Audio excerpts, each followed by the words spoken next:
ಕಾಲ ಕೆಟ್ಟು ಹೋಯಿತು. ಕಾಲ ಕೆಟ್ಟು ಹೋಯಿತು, ಹಿಂದೆ ಹೀಗಿರಲಿಲ್ಲ ಎನ್ನುವ ಮಾತುಗಳನ್ನು ಕೇಳ್ತಾ ಇರ್ತೇವೆ. ಆದರೆ ಇದು ನಿಜವೇ? ಕಾಲ ಕೆಟ್ಟು ಹೋಗಿದೆಯಾ ಅಂತ ಹೇಳಿ ಚಿಂತನೆಯನ್ನು ನಡೆಸಿದಾಗ ನಮಗೆ ಅರಿವಾಗುತ್ತದೆ. ಉದಾಹರಣೆಗೆ, ಅದೇ ಸೂರ್ಯ, ಅದೇ ಚಂದ್ರ, ಅದೇ ಗಾಳಿ, ಹೀಗೆ ಇದ್ಯಾವುದೂ ಬೇರೆಯಾಗಿಲ್ಲ. ಅದೇ ಸೂರ್ಯ, ಅದೇ ಚಂದ್ರ, ಅದೇ ಗಾಳಿ, ಅದೇ ಭೂಮಿ ಎಲ್ಲವೂ ಹಿಂದಿನಂತೆಯೇ ಇದೆ.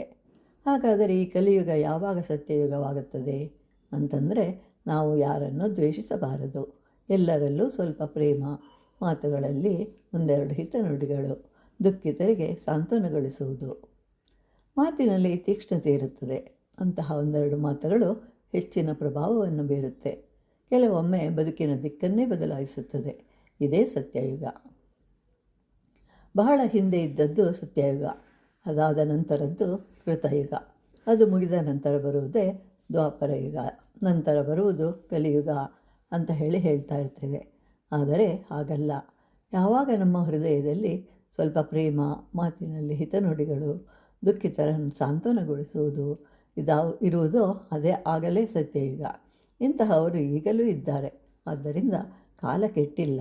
ಹಾಗಾದರೆ ಸತ್ಯಯುಗ ಮಾಡಿದ್ದು ಯಾವುದು? ಅದೇ ಸೂರ್ಯ ಈಗಲೂ ಇರುವುದು. ನೀರು, ಭೂಮಿ, ಗಾಳಿ ಇವೆಲ್ಲವೂ ಅಂದಿನಿಂದ ಈವರೆಗೂ ಇರುವುದು ಅದೇ.